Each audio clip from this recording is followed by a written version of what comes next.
Bonjour, je suis là pour vous présenter cette innovation qui a lieu cette année sur le salon de l'éducation, mais sur le salon des professionnels de l'éducation, Educatis. Et l'innovation, c'est un hackathon. Cet hackathon a été créé par le ministère avec l'ensemble des opérateurs, tant Canopé que le CNED et que l'ONICEP.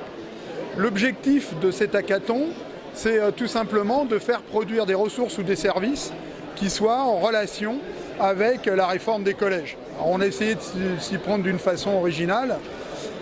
La première originalité, c'est que dans les créateurs de cette ressource ou de ces services, il n'y ait pas que des enseignants, mais que l'ensemble des personnels qui sont des personnels de l'éducation soient associés pour pouvoir participer à cette étape qui est une étape de créativité.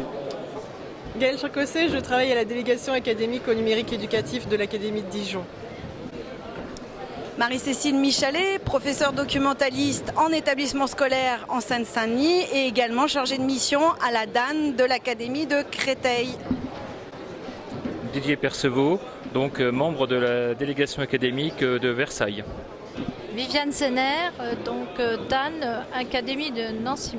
Les personnels sont arrivés juste avec des idées. Ils savaient peut-être ce qu'ils allaient faire. En tous les cas, ils ne sont pas arrivés avec des équipes qui étaient prédéterminées à l'avance.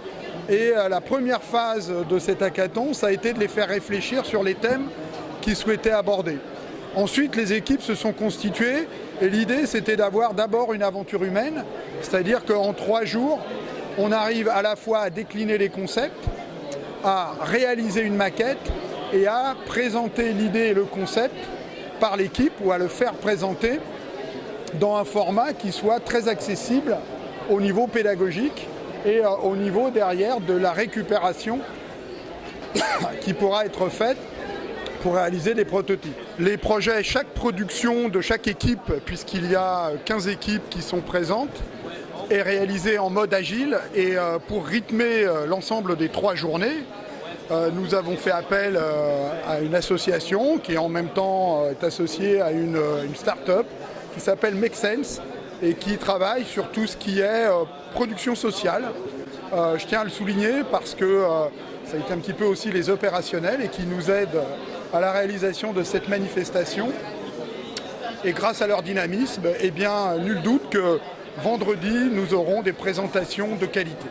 Bonjour, je m'appelle Marine Plossu, j'ai 27 ans et je suis présidente et cofondatrice de l'école de Make Sense.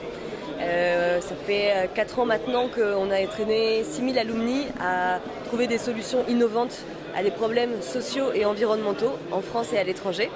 Et donc aujourd'hui, on est en partenariat avec le ministère de l'Enseignement supérieur et de la Recherche et de l'Éducation nationale pour faire ensemble le Hack Educ. Alors le Hack Educ, qu'est-ce que c'est ? C'est un hackathon pour permettre à des professeurs de créer des projets innovants d'outils pédagogiques numériques.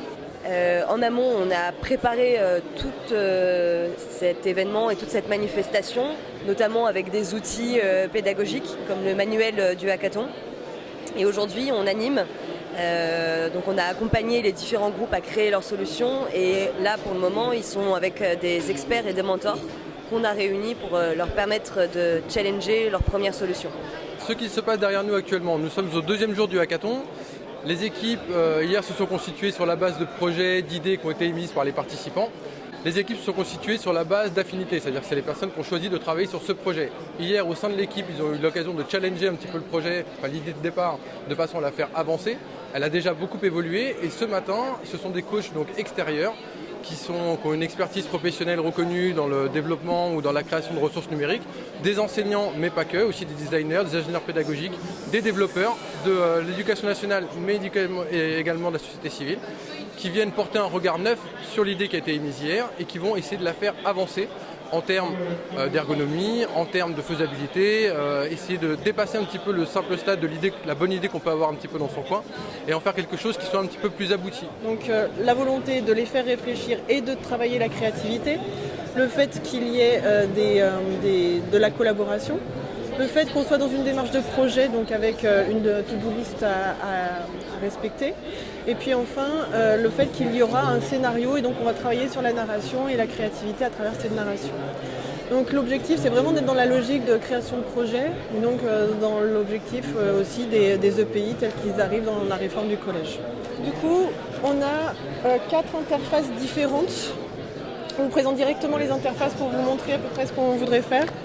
Comme on serait sur une plateforme, les élèves s'identifieraient, de même que les professeurs. S'il y a un connecteur possible avec les SSO à l'ENT, c'est encore plus simple, ça simplifie la démarche. Mais il y a aussi la possibilité d'accéder en mode anonyme ou visiteur, et on verra dans un second temps pourquoi. On arrive donc sur une page d'accueil, où là on voit différentes fabriques qui correspondent aux différents projets qui pourraient être proposés aux élèves. Donc normalement, au sortir de cette rencontre entre l'équipe et une équipe de coach, les équipes vont pouvoir partir avec de nouvelles idées, de nouvelles perspectives et avoir fait évoluer leur projet de façon à en faire quelque chose d'un petit peu plus réalisable ou de savoir exactement vers quoi ils vont. Ça leur a permis de se faire questionner un petit peu en termes de pourquoi est-ce que vous voulez faire ça, pour répondre à quel besoin, dans quel but, dans quelle démarche et qu'est-ce que ça pourrait devenir par la suite. C'est vraiment une idée de faire évoluer, c'est une forme d'itération en fait entre les coachs et les membres de l'équipe qui après vont repartir avec ces nouvelles idées et qui en leur sein vont encore les faire évoluer tout au cours de l'après-midi pour les présenter demain. Les réalisations qui seront faites au cours de cet hackathon seront bien entendu en Creative Commons, de façon à ce que les concepts et les idées puissent être exploités par l'ensemble de la communauté éducative. Et il y aura 4 primés. Les primés auront un prototype qui sera réalisé avec les opérateurs. Et ce prototype devra préfigurer éventuellement une ressource ou un service qui pourra être industrialisé, généralisé. 2 possibilités pour cette ressource ou ce service. Soit c'est le ministère ou les opérateurs qui le généralisent, soit on va essayer de trouver une source de financement un petit peu innovante, de financer ces projets par du crowdfunding, de façon à les accompagner et à les amener à une maturité industrielle. On vient de toute la France, on a géré ça du feu de Dieu, on n'a pas eu de soucis. Enfin moi je voulais vraiment remercier toute l'équipe. Alors Ismaël, évidemment tous les gens qui sont derrière. Merci pour cette qualité d'organisation là, parce que c'était vraiment très appréciable et indispensable à la réussite de ce projet.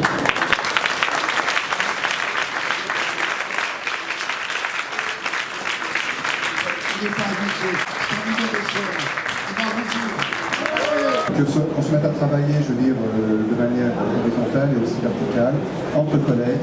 Vous avez de toute évidence déployé une belle énergie pendant ces 3 jours où vous avez été présents ici. Et franchement, il y a 4 lauréats que nous félicitons aujourd'hui en particulier, mais objectivement, je souhaiterais vraiment que l'énergie que vous avez déployée ici, nous puissions d'une manière ou d'une autre pouvoir ne pas la perdre et faire en sorte que l'ensemble des présentations, des contenus que vous nous avez offerts tout à l'heure en présentation pendant ce travail qui a été tout aussi difficile sans doute pour vous que le travail sur lequel vous avez été mobilisé. Donc que tout ce bel effort puisse effectivement trouver une voie de prolongation. Alors le parrain est ravi de remettre ce prix sur les apprentissages en mobilité. Je tenais également à féliciter toutes les équipes et remercier les organisateurs de ce hackathon. Comme vous le savez, la mobilité au CNED est extrêmement importante puisque nos apprenants sont tous éloignés et c'est vrai que remettre à cette occasion un prix relatif à la mobilité dans les apprentissages est pour nous quelque chose d'essentiel.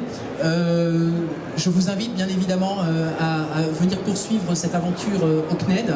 Donc nous allons vous accueillir dans les prochaines semaines pour réfléchir avec vous à la suite de ce projet, réfléchir avec nos collaborateurs de la direction de l'innovation, nos collaborateurs de la direction marketing et voir avec vous comment on peut poursuivre l'aventure autour, dans un premier temps d'un prototype et puis on verra pour la suite.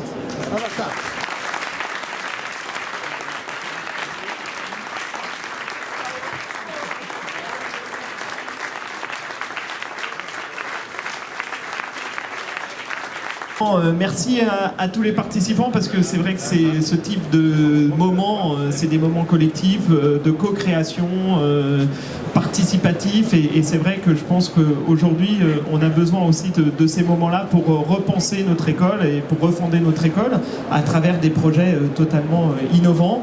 Donc merci à tout le monde de pouvoir, et puis merci bien évidemment aux lauréats. Alors pour le réseau Canopé, c'est vrai que ce projet-là a une consonance bien particulière parce que c'est avant tout un projet de médiation et on sait que la question de la médiation au sein du réseau Canopé et la médiation numérique entre autres est quelque chose de très important dans l'ADN de l'opérateur, et donc c'est pour nous aussi un plaisir de pouvoir remettre ce type de prix et bien évidemment dans le cadre de l'accompagnement qu'on va être amené à faire, voilà, c'est la mobilisation de toutes les équipes Canopé, aussi bien au national que dans les territoires, pour pouvoir faire que ce projet puisse continuer, et on mettra aussi un accompagnement spécifique avec nos chefs de produits numériques, avec nos services juridiques, parce que derrière tout ça il y a aussi des problématiques juridiques assez importantes, et donc on sera là pour continuer l'expérience et encore merci pour votre investissement. Merci à tous. Donc le 4e prix, qui est le prix du jury, lui aussi porté par Canopé, a été attribué à l'équipe Captelli. En fait, c'est un projet qui nous tenait tous à cœur quand on est arrivé, puisque... Merci. Parce qu'en fait, moi je pense à Alan, je pense à Théo, je pense à Audrey, à tous mes élèves et à leur famille, et tous les jours ce sont des élèves qui sont un petit peu différents. Et les familles se battent chaque année, chaque jour, pour pouvoir permettre à leurs enfants de suivre une scolarité habituelle. Et donc je pense que c'est le genre d'outil qu'ils attendent. Et donc merci de nous permettre d'aboutir. Et je pense que c'est aussi ça qu'on a voulu en tout cas mettre en avant dans le cadre de ce prix, parce que voilà, on sait que ça sert tout le monde et ça ne sert pas qu'une catégorie de la population, en tout cas des élèves. C'est très important pour nous d'avoir l'occasion de vous remercier d'avoir travaillé pendant ces 3 jours sur ce thème. On a effectivement tout à fait envie d'aller plus loin et de continuer. On a bâti quelque chose en quelques jours qui donne envie d'aller plus loin, et voilà, c'est un prix tout spécial justement pour ce côté spécifiquement humain, numérique et humain, comme quoi les deux choses vont ensemble. L'humanisme numérique est là et avec nous et parmi nous, et d'où effectivement ce prix spécial du jury. Voilà, bravo à vous.